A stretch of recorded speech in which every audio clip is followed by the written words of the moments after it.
teachings of the Buddha, of 45 years teachings, are divided into three categories, three areas: Sutra, Vinaya and Abhidhamma. Here this is one of the sutras in the Sutra Pitaka, Mangala Sutta. What is the meaning of sutta or sutra? The literary meaning is a string. Sutra means a string. When the teachings,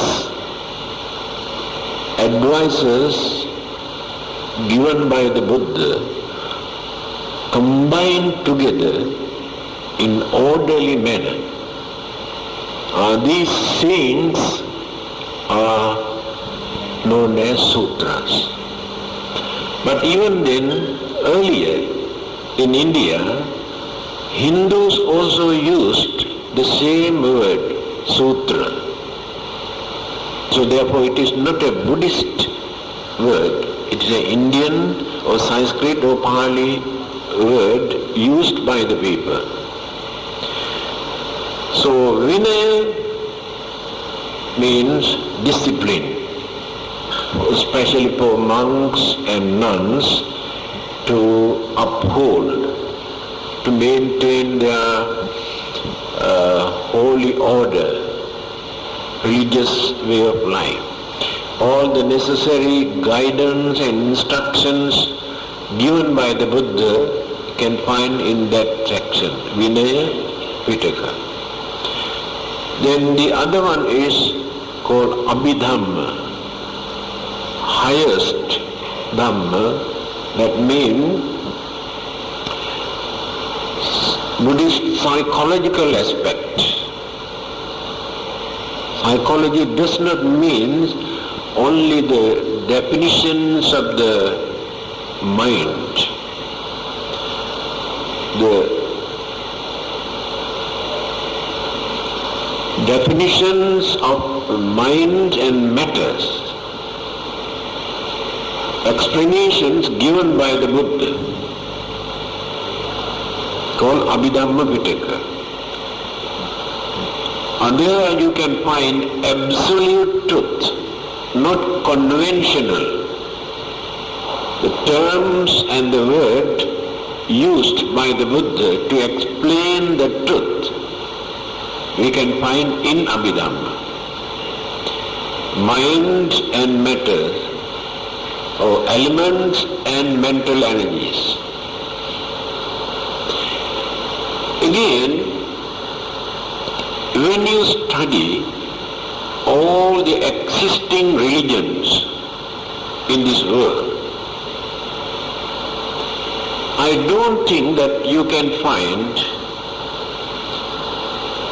the definitions of the human mind in other religions, because they emphasize and highlight in their teaching the concept of God or belief in God, heaven and hell, and punishment and reward. These are the ingredients that they use in many of their religions. But in the Buddha's teaching, you can find the definition, analytical interpretations given by the Buddha, what is mind, the nature of the mind, why mind is like this, why evil thoughts appear in the mind, and why good thoughts appear in the mind, and how to control the evil thought, and how to cultivate the good thought, and how to deal with the mind in order to find out the purpose of our life, not through the influence of God. That is called Abhidhamma. So now, this Mangala Sutra, a well-known sutra, always the monks and the devotees recite for blessing purposes. The belief is that simply by reciting this, that we gain the blessings. So that belief is not completely correct. The Buddha's idea was not just to recite this one, but for us to practice what is in this sutra. So what happened today, we use religion, not only Buddhism, every religion, just to go and pray and worship. To many people that is religion. They don't want to go beyond that. I worship, I pray, therefore I am a religious man, they believe. And Buddhists also can say we worship, and very seldom we use the word pray, but we worship, we respect the Buddha, and we recite sutras, chanting, we do chanting. That is Buddhism. But the Buddha's idea of introducing this noble teaching is not for that purpose. Because this is so simple. There is nothing for us to do. Just go and worship and do some recital. We think, oh, we have done our religious work. Now let us analyze this simple sutra that we recite. What the Buddha has said. How to start our Buddhist way of life. Then how to cultivate and develop, go on developing and developing and developing one after the other up to the maximum level. Here in this simple sutra. But people do not think about the teaching. What they want is to recite something. Although they can understand or not, just recite. But that recital, concentration on recital important, because at that time you can maintain some sort of purity in your mind. Because while you are reciting these sutras, you don't allow your mind to deal with certain evil or immoral or wicked or harmful thoughts.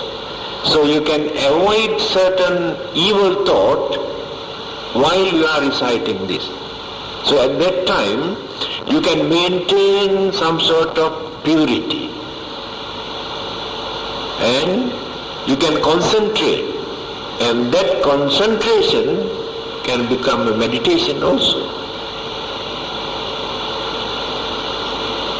Many of these sutras start like this.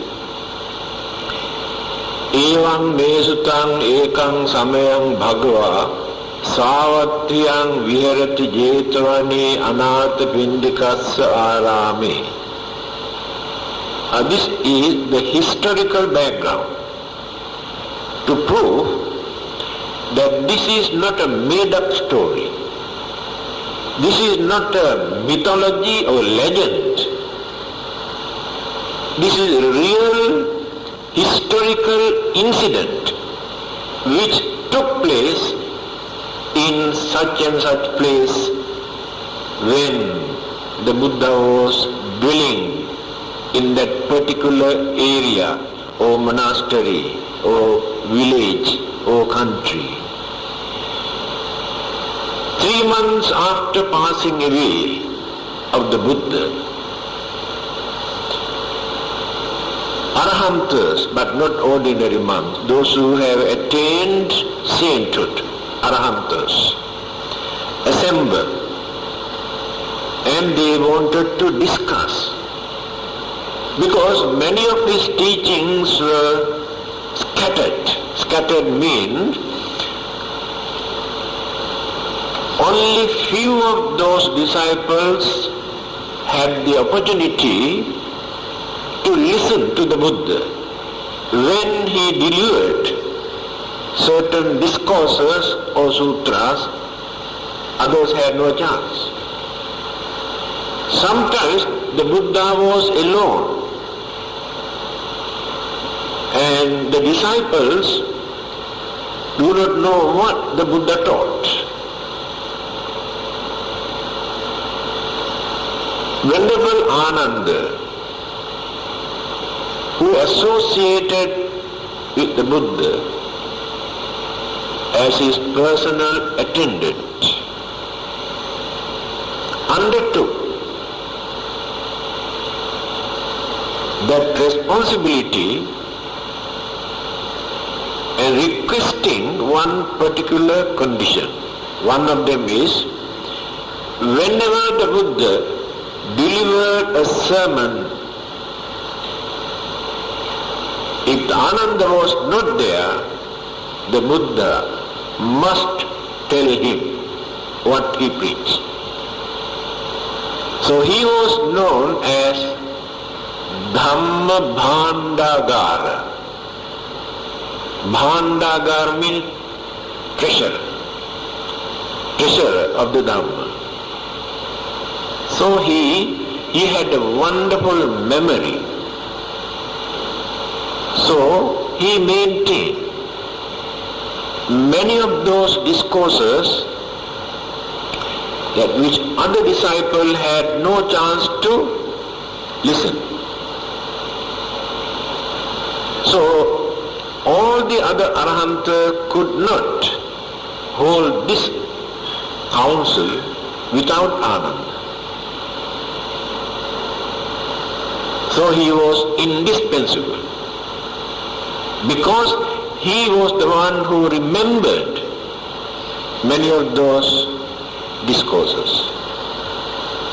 So when Venerable Ananda or any other disciple start like this, Evam me suttam, ekam samayam bhagava, savatyam viharati, jetavani, anatha pindikassa arami. Thus I heard. When the Buddha was dwelling in that particular monastery, Jetavana monastery, I heard the Buddha gave this sermon, delivered this discourse to so and so. Then give the names. Then all the other disciples who have heard also said, yes, we also heard. After that, confirm, yes. This is the real teachings of the Buddha, not a made-up story, not composed by the disciples later. Because there are hundreds of other Buddhist sutras the disciples have composed few hundred years after the Buddha. Although we can see some teachings of the Buddha in those sutras, but those sutras not uttered by the Buddha. This is the historical fact. But these Pali Sutras, because this is the language spoken by the Buddha, so he followed the same tradition without changing the language into another language, and follow the same word uttered by the Buddha. That is why they had the council 3 months after his passing away, and 100 years after his passing away, 200 years after his passing away during Emperor Asoka's time. So they went on repeating and repeating. They followed this oral tradition for nearly 500 years. Later, they realized the difficulty to maintain these oral traditions. And then they have decided to record. Formerly, there was no written record for 500 years. Not only Buddhism, other religions also like that.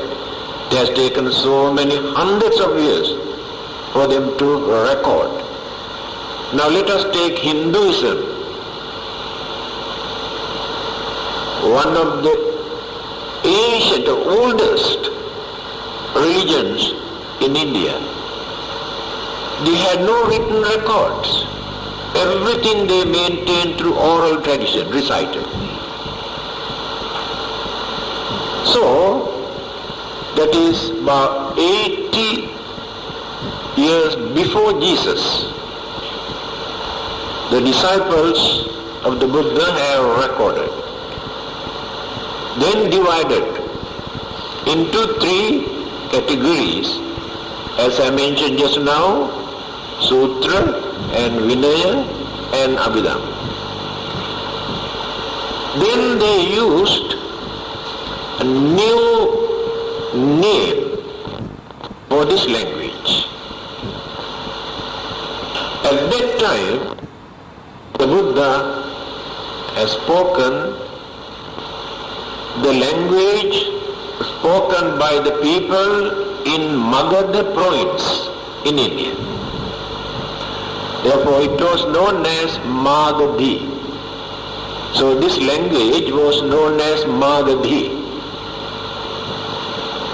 When they have rearranged the discourses according to the subject matters, and gathas, sutras, short ones, the long ones, they have categorized, arranged systematically. Then introduced as 3 Pitaka, 3 sections of the teaching. After this arrangement, they use the word Pali. Pali language. Pali means line by line. That is the meaning of the word Pali. Because they have arranged systematically the teachings of the Buddha. Otherwise, it is a Magadhi language. That is why some people argue today. The Buddha did not speak Pali. Yes, at that time it was not Pali, it was Magadhi. But later, when they have rearranged the discourses, they use the word Pali. And now, very seldom we used Magadhi, but Pali language. Then what happened? When the Buddha was staying in this particular monastery, Jetavana monastery, because he spent, I think, 22 or 24 years in that particular monastery. Earlier, he did not stay in one particular place for more than few months or 1 or 2 years.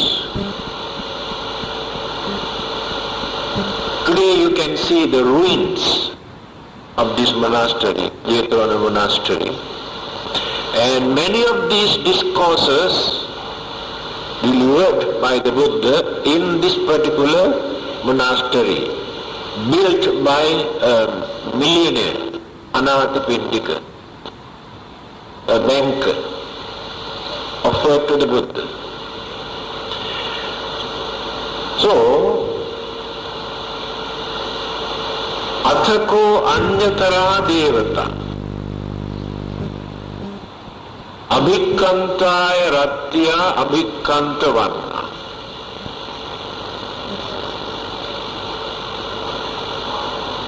So one day at midnight, after midnight, a deva or devata, we can say either deva or devata.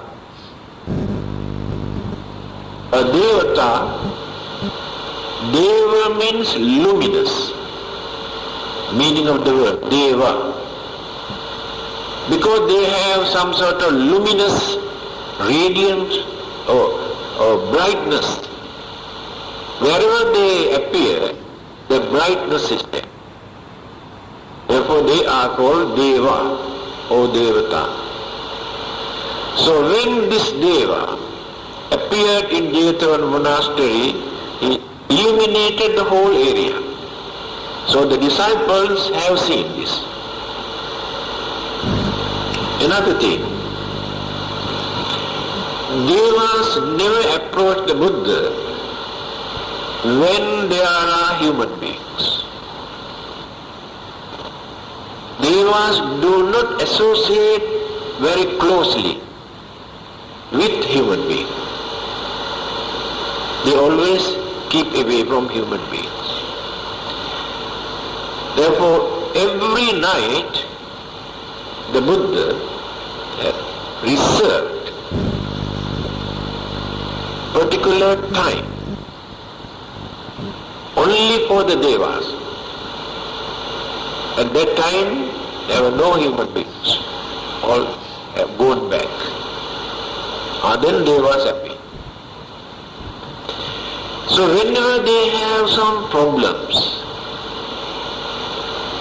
or certain things that they cannot understand, because devas are not enlightened or they haven't got any extraordinary wisdom, they are very fortunate person who enjoy their life because of their good merits.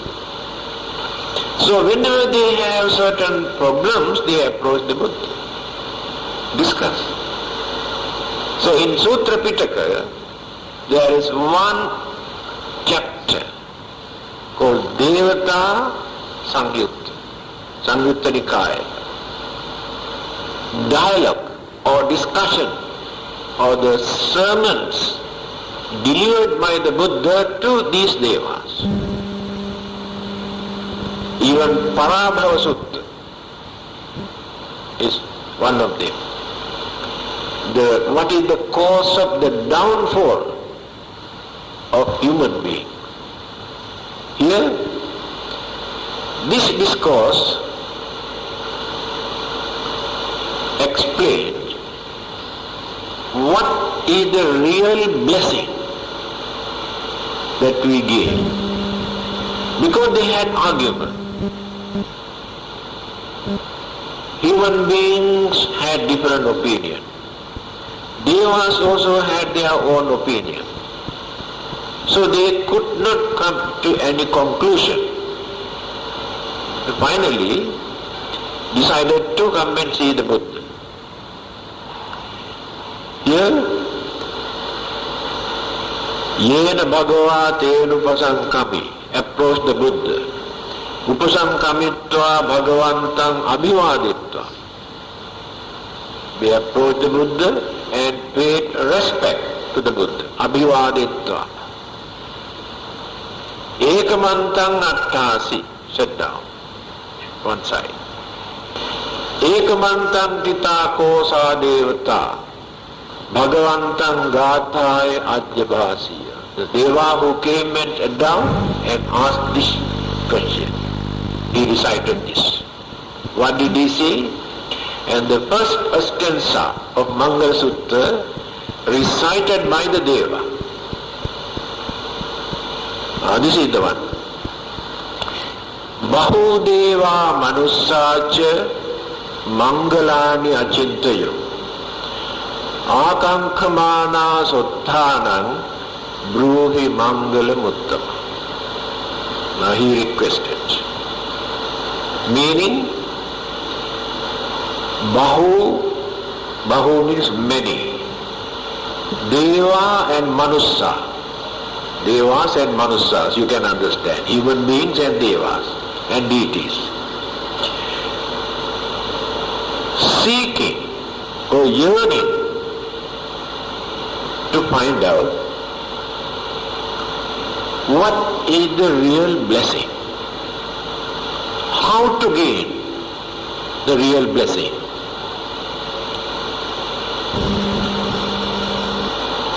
Have pondered on blessings? Pray. Tell me the supreme blessing. Please tell me what is the highest blessing. Because people have different opinion. This is the background of this sutra. Why the Buddha had to deliver this particular sutra or discourse. Then the Buddha started.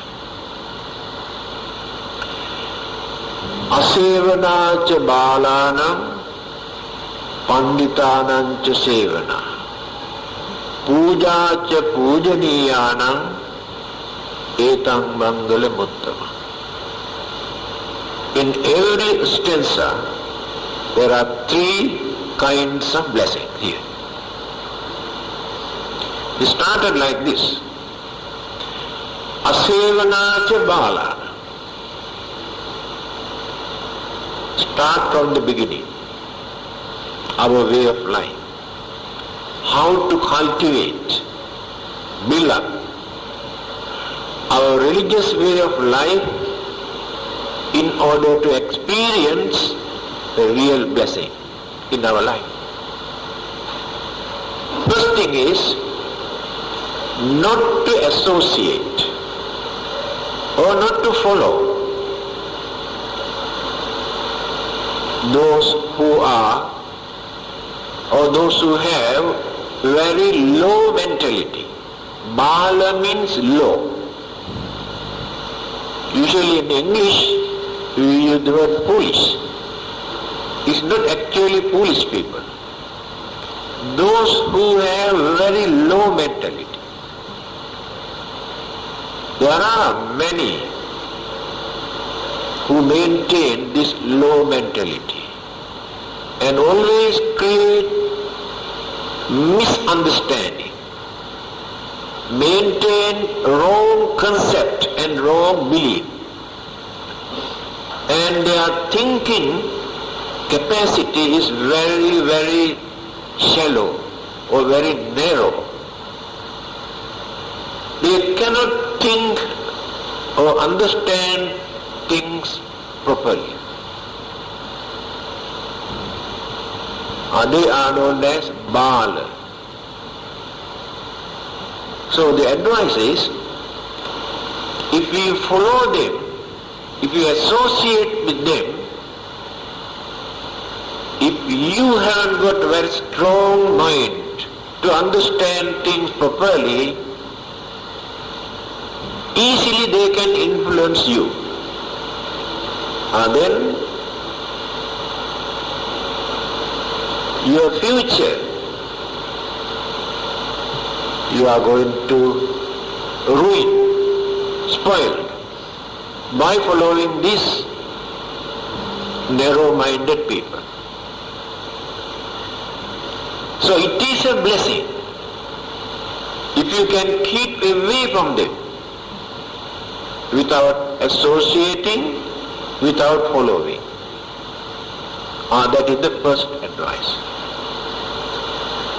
So what we do actually, instead of keeping away from them, we go and recite this one thinking we can get a blessing. See how we have what you call our own interpretation without thinking very deeply what the Buddha wanted us to do. Then the next one is Panditanancha Sevana. Pandita means learned or wise. Associate with wise people.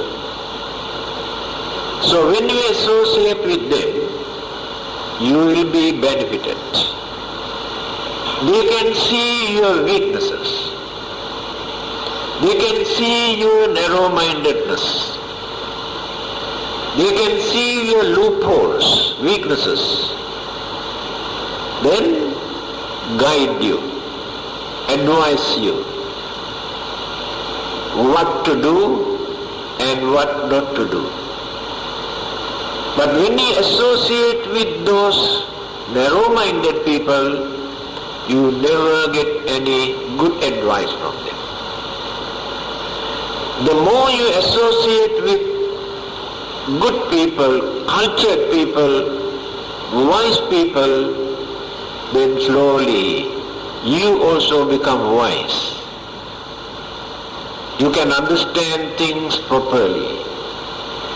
Then you know how to face your problems or your worries, your disturbances, because you have enriched your knowledge and understanding by associating with wise people. It is a blessing. Definitely it is a blessing. Next one, Puja cha pujaniyana. This is one of the most beautiful sayings of the Buddha. Respect or honor those who are worthy of honor. This saying you cannot find anywhere. Here the Buddha never says you must respect, you must honor, or you must worship only the Buddha or the Arahanta or the Dhamma or the Sangha. If you think anybody or belong to any religion, if that person is worthy of respect, it is a blessing if you respect. There you can see there is no prejudice or jealous attitude in the Buddha's teaching. But very unfortunately, we can see, we can hear, we can read many other religions. You should not worship another God. It is a sin. Your God will punish you. Such narrow-mindedness you cannot find in the Buddha's teaching. Respect anybody who is worthy of respect. It is a blessing. Everybody respect you. If you respect a Christian or a Muslim or a Hindu, many others will respect you also, knowing that you are a very understanding person. As Buddhists, you should not say, no, we cannot respect them because we are Buddhists. This is the beauty, uniqueness in the Buddha's teaching.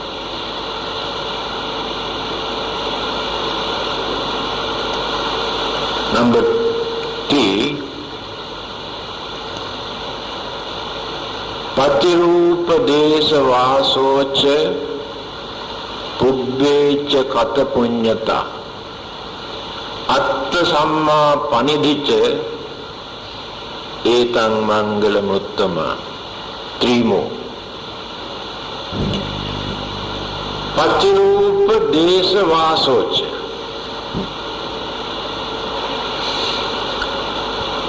Those who are fortunate enough to find out a suitable locality, area or village or city or a country, for them to live peacefully. They are blessed people. When you survey the whole world, you can understand this very easily. What is happening in many parts of the world? Human beings are running here and there like flies as refugees, not knowing where to go and what to do because of a war or volcanic eruptions or earthquake or flood or fire. Certain countries, or thousands or millions of human beings are dying because of the country, the area, the locality where they are. If not, so many other disturbances, pollution, disturb their way of life. So if we can find out a suitable country, suitable area for us to live without fear, it is a blessing. You can understand this. Pubbecha kata punyata. Now this is another important. Those who have accumulated meritorious deeds, or those who have done meritorious deeds, accumulated merits during their previous births, they are blessed, because without facing so many difficulties and problems and calamities and disturbances and shortcomings, they can lead their life peacefully because of the merits that they have accumulated. Now if we have come to this world without such merits, due to the influence of certain merits, we had the opportunity to become human beings. That's all. But we had to struggle day and night for our survival. Even then we cannot satisfy, because we haven't got enough good merits. But some people are very fortunate, not necessary to struggle for their survival. They gain what they need very easily, and they lead very happy and prosperous life because they have done some meritorious deeds in their previous birth. So by knowing this, our duty is, without spending everything what we have accumulated as good merits, before we go bankrupt, we must do more and more meritorious deeds and prepare for the next life. Only human beings can do that. That is why we are very fortunate living beings, human beings. Because other living beings have no such idea. Even Devas or Brahmas also have no such idea. They spend and enjoy their life, but after they are dead, they do not know what will happen. Animals and all the other unfortunate living beings have no such idea. Only human beings. Because we know that this is not the first and the last. Whether we can understand or not, the continuity, life process will continue. Because there are many causes for that. Then we know how to prepare for this journey. This is a journey until we reach our final goal. Repeated birth and death, and birth and death, and birth and death. In between birth and death, there are so many problems and troubles and calamities and worries and disturbances. At the same time, enjoyment also. And this is the nature of our life. So we must be wise. Should not enjoy our life just like animals. They too enjoy, but they have no idea about their future. So while enjoying our life, we have to think about our future. Not to suffer again in the next life. So we have potential to prepare for the next life. That means try to avoid so many bad things and immoral things. Try to do some service to others by reducing selfishness. Try to reduce cruelty and anger and jealousy by cultivating kindness and cooperation and understanding. Then we prepare for the next life. Otherwise, nobody knows what will happen to us after our death. We cannot say, why do we worry about that? After our death, another person will be born somewhere. Why should I worry about that? Let that person to suffer.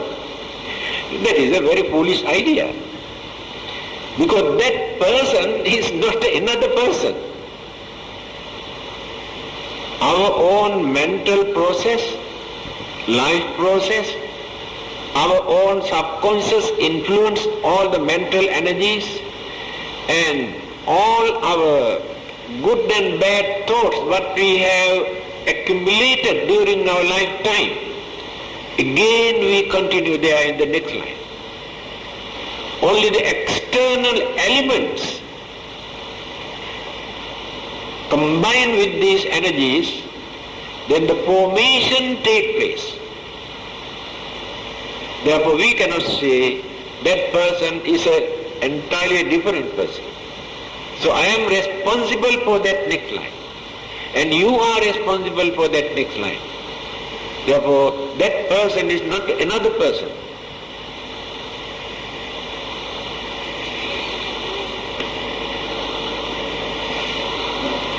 Atta samma panijita.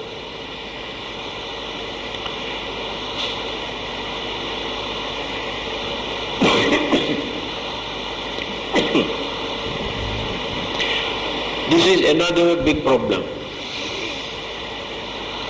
How to maintain our dignity, our discipline, our behavior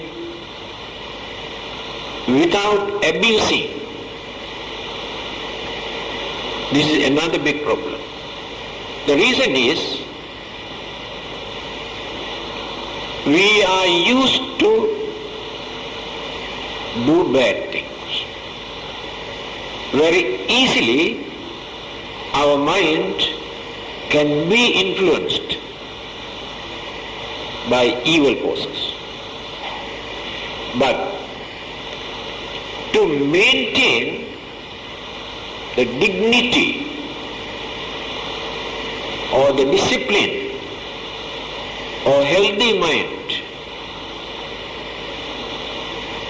we had to work very hard. We had to develop some sort of mental energy in our mind to create that determination Otherwise, naturally we do bad things. Now, why do we observe Sila? Pancha Sila, 5 precepts. Attanga Sila, 8 precepts. Sila. Why do we call it Sila? It's a very meaningful word. Sila means naturally we like to do bad things. Again, compare this religion with all the others.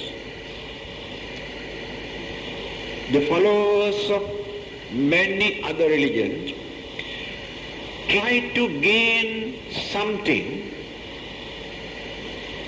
from outside, external forces, agencies, to influence us to be good. That means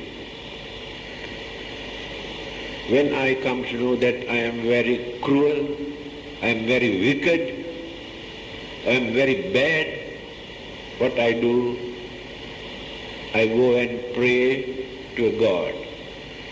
I am bad, I am wicked, I am cruel, please correct me. That means you depend on that God to be good.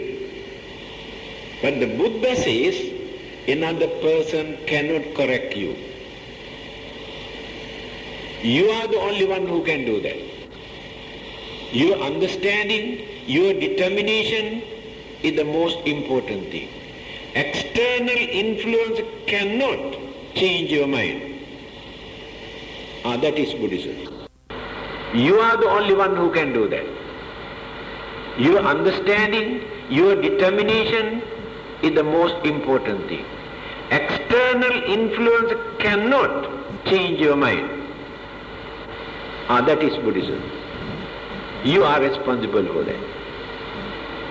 Whether you worship God or not, you had to make up your own mind.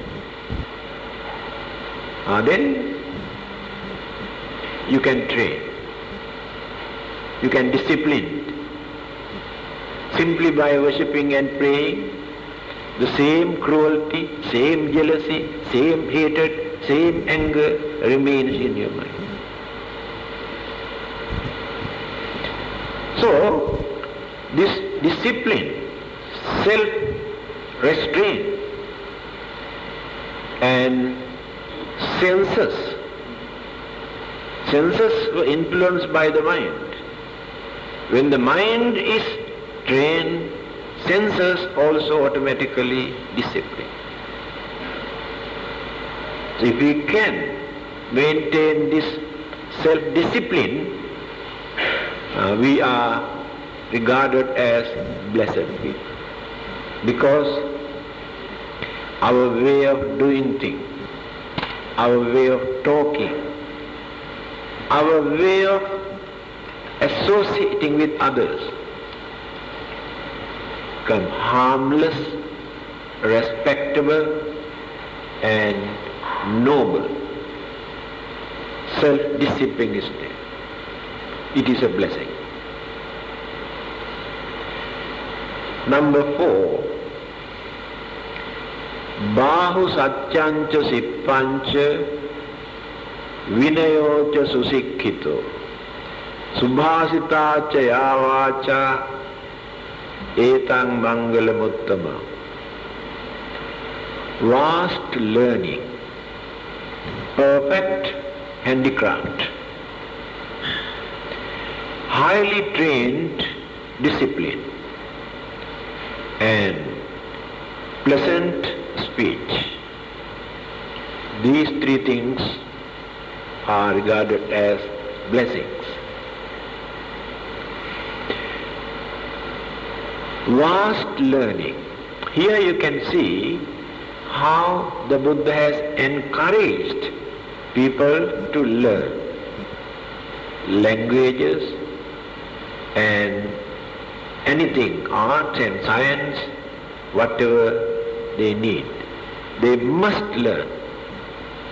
Otherwise, their existence, appearance in this world become a burden to this world, become nuisance to this world. They move like puppet here and there. Therefore must learn something without wasting their valuable human life. So if people can learn and can understand things properly, the Buddha says they are blessed. Next one, perfect handicraft. As human beings, we have a wonderful culture. Our culture depends on this. Not only intelligence or wisdom, by using our understanding, our hand, we can create, we can produce wonderful and beautiful things which enrich our human culture. Especially ladies in those days, they do not go out to work. But at home, there are so many beautiful and wonderful things that they can make. But today, they have forgotten that art, that culture, handicraft. Of course, in the modern society, everybody is concentrating on computer, that's all. Of course, everything is going on, changing, no one can stop this. But if you have learned something, even without depending on your typewriter or computer or anything, you know how to find out your living without depending on others, without begging. That is the normal way of life. Of course, here the Buddha was talking 2500 years ago. No computer, no typewriters, no televisions at that time. But this is the normal way of life. Don't think even today they are out of date.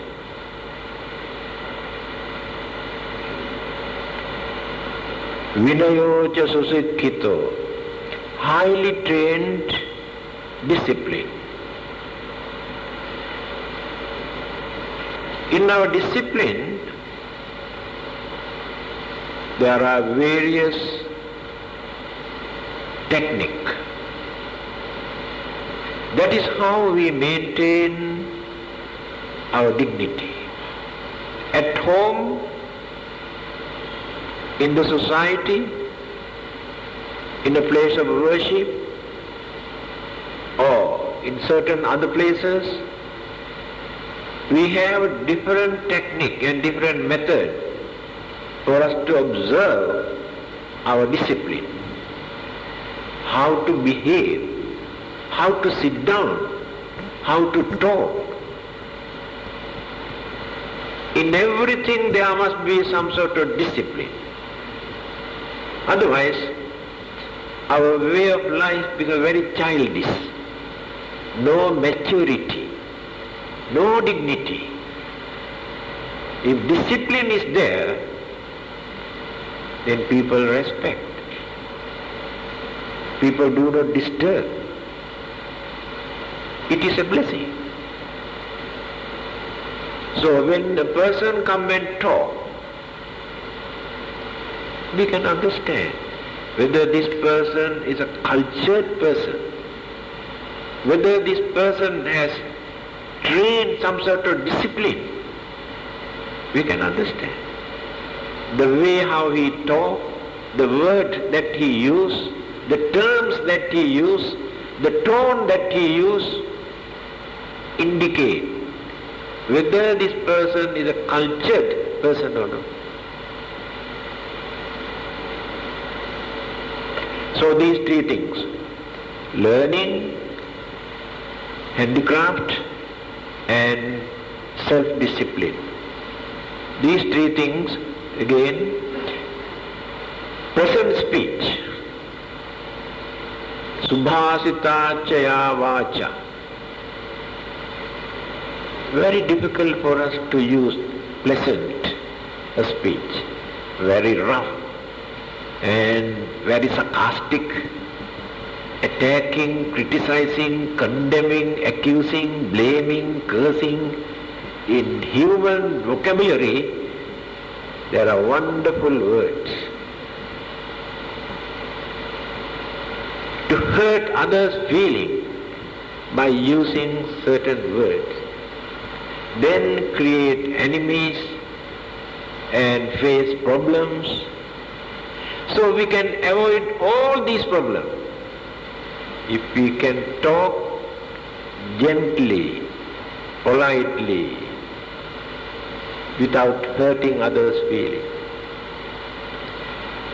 If you want to argue, also we can argue in a respectable way, without using vulgar or dirty words.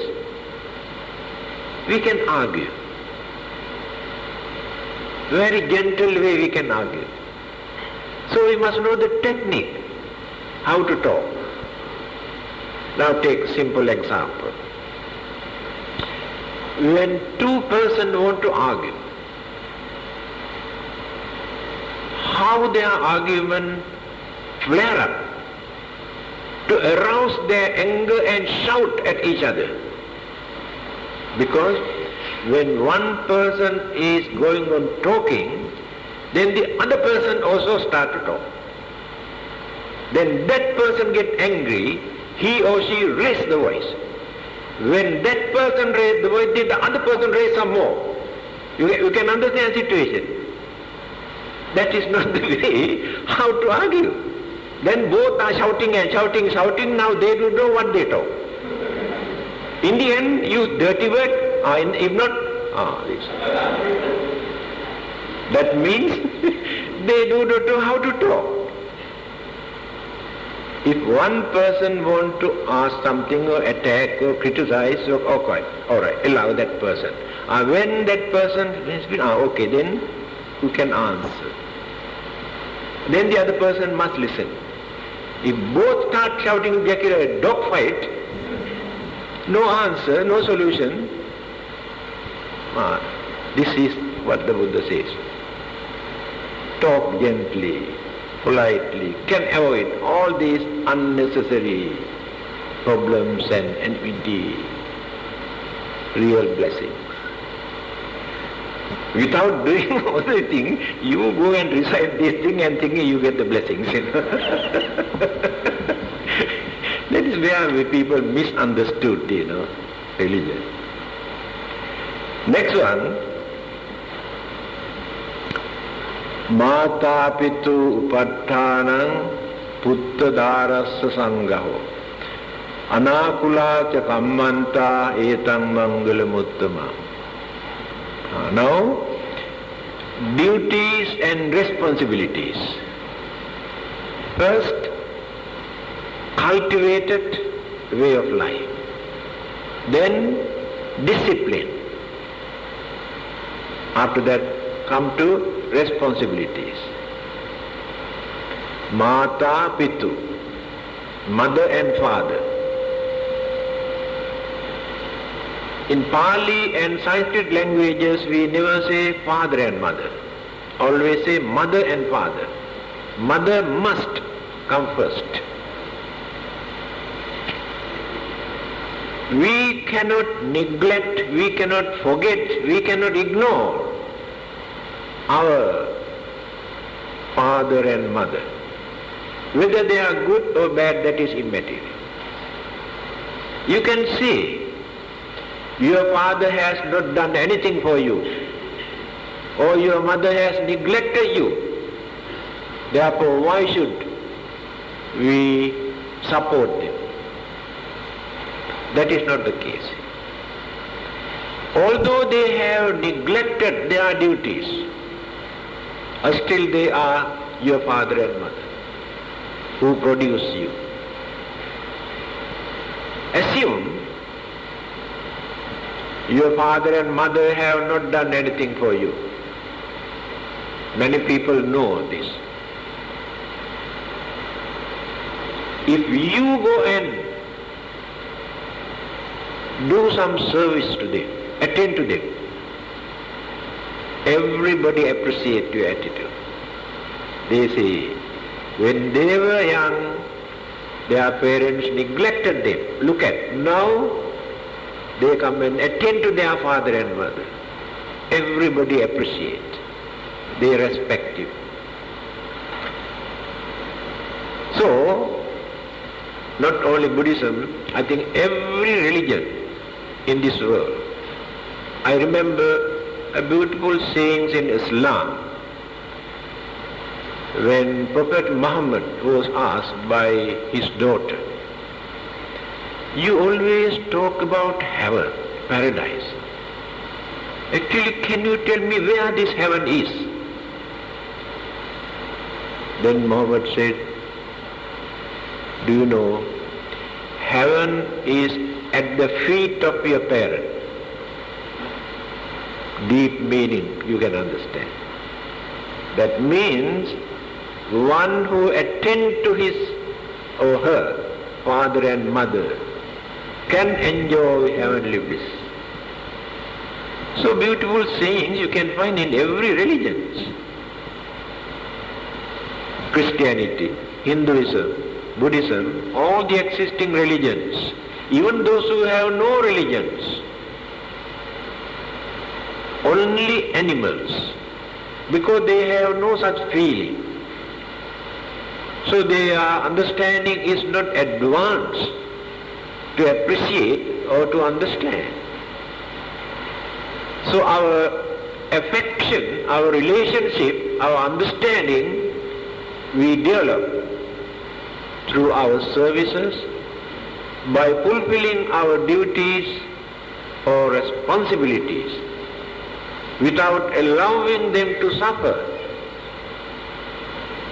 So it is a blessing, because by fulfilling our duties towards them, we gain some sort of satisfaction. We console ourselves. It is a blessing. Puttadarasya Sangha.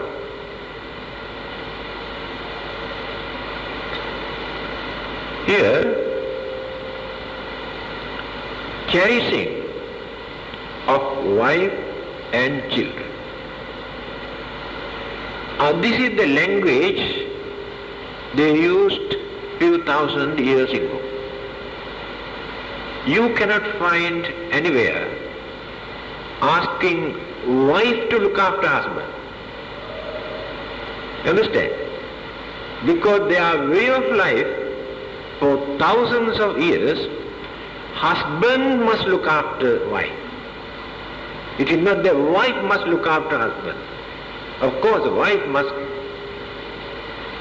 got certain other duties and responsibilities.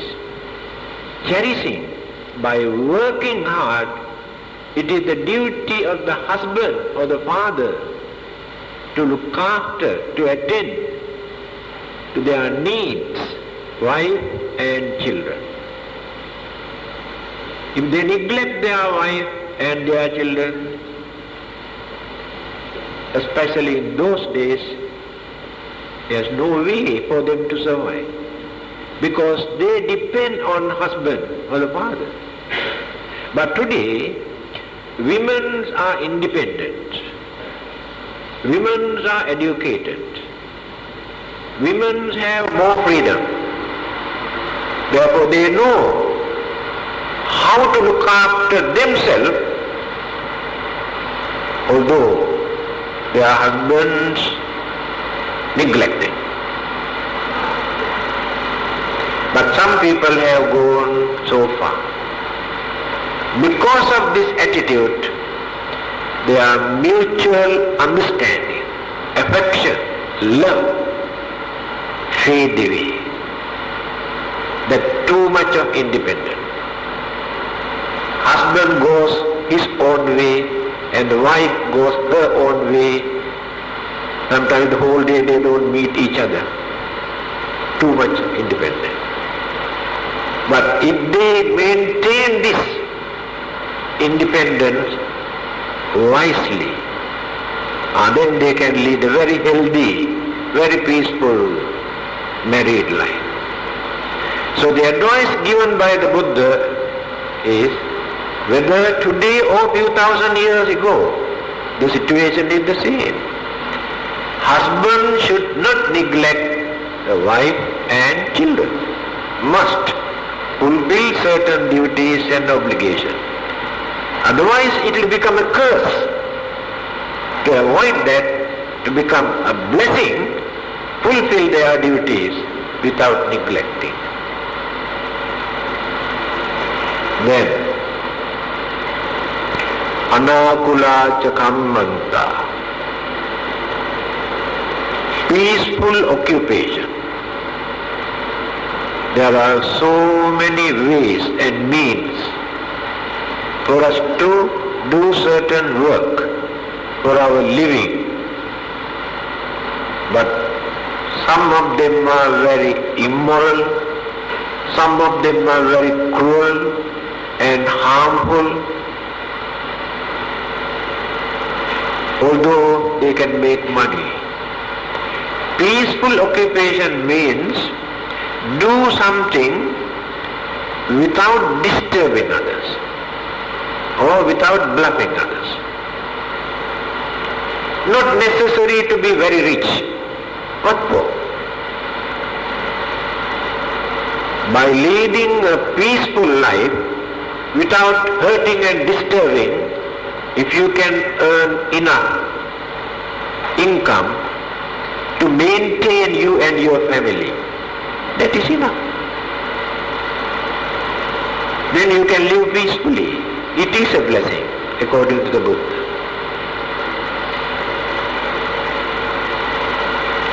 Next one.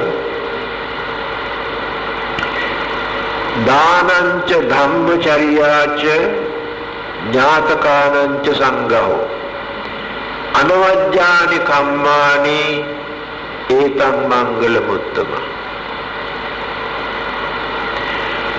Liberality, righteous conduct, the helping of relatives, and blameless actions.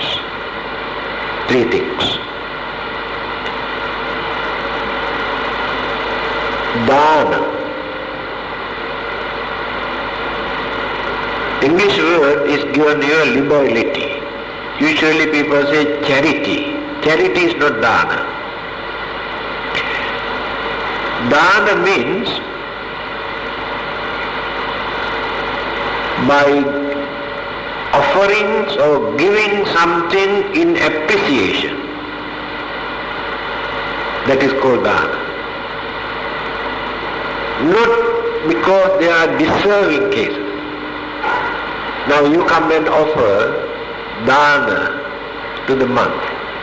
Not because the monks are deserving cases, they are starving without your food. Not in that sense.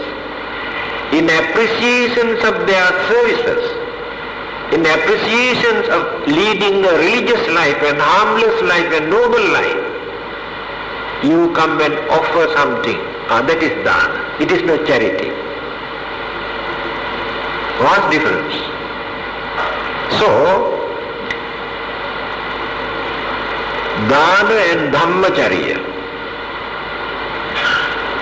Simple meaning is reduce your selfishness. Whatever word that we use, reduce your selfishness, contribute something for the benefit of others. That is the idea. Whether they are religious people or deserving cases or beggars or poor or sick, makes no difference. Reduce your selfishness, allocate certain amount from your income to support others or to release others' suffering.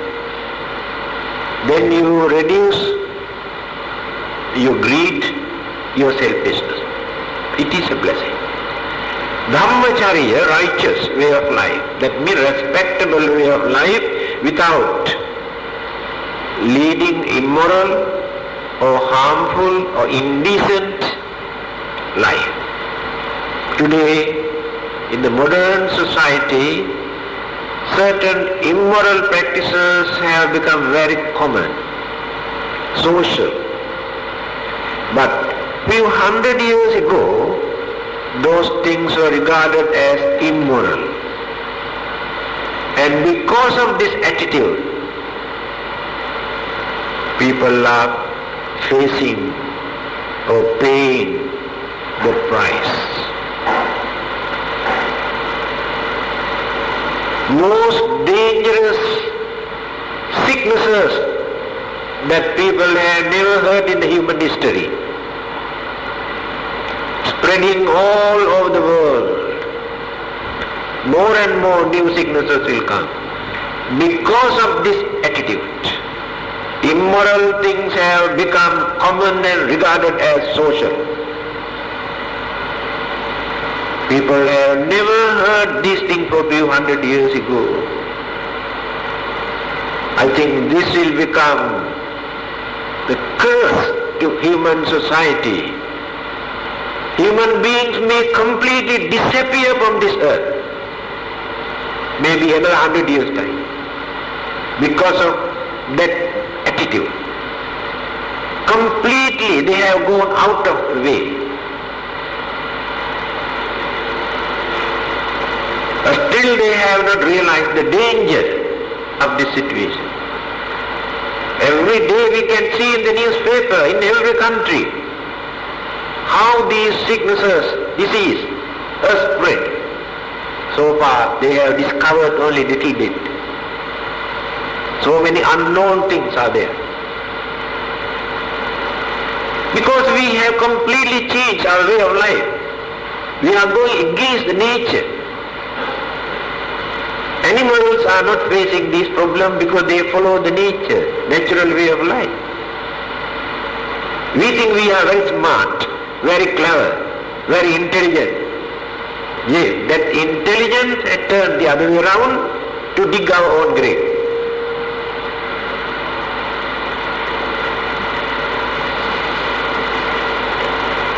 Anakula Chakambanta.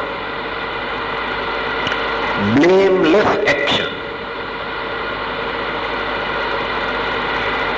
People do certain things, they say, I don't care. When others blame and accuse and insult, they say, we don't care. This is another dangerous one. By disregarding how others feel, they do anything whatever they like if they can enjoy or if they can gain something. That is another dangerous human attitude. So the Buddha's advice, if we can avoid this attitude, then we can lead a peaceful and happy and contented life. This will become a blessing.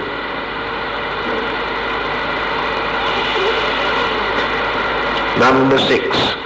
I don't think we can complete. There are another 6. So but now by 9:30, better to stop here. So next Friday we will continue the other 6.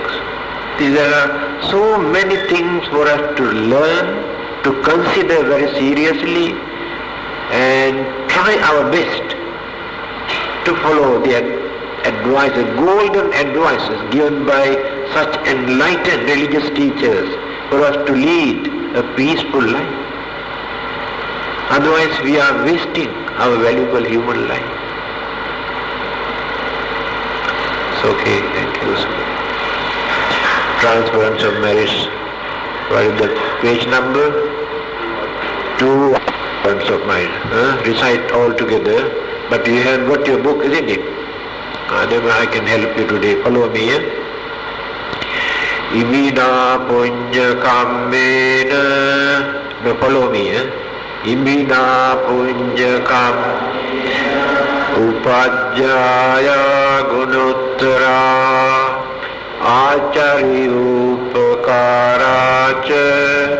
माता पिता पिया ममं सूर्यो चांदिमा राजा गुणवंता नरापि च ब्रह्मा माराच इंद्राच लोकपालाच देवता यमो मित्ता मनुष्याच मज्जता वेरिकापि च सब्बे सत्ता सुखी हन्तु पुण्यानि भक्तानि मे सुखं च त्रिविधं देन्तु क्षिप्तं पापेतवो मतं इमिना पुण्यकम्मेन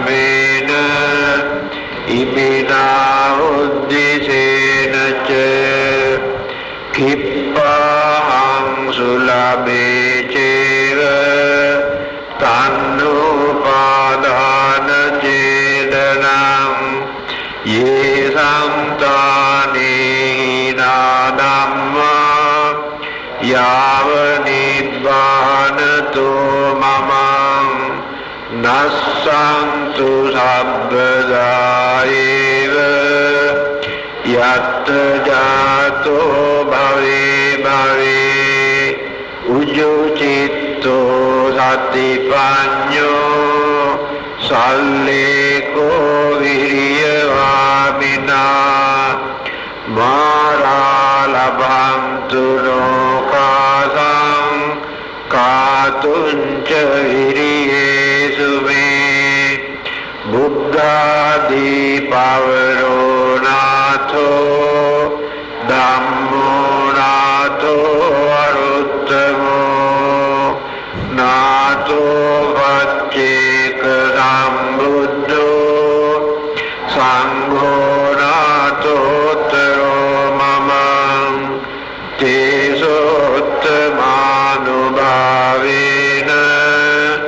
मारोगासं लभन्तु माम्. Please don't forget to bring your books next Friday.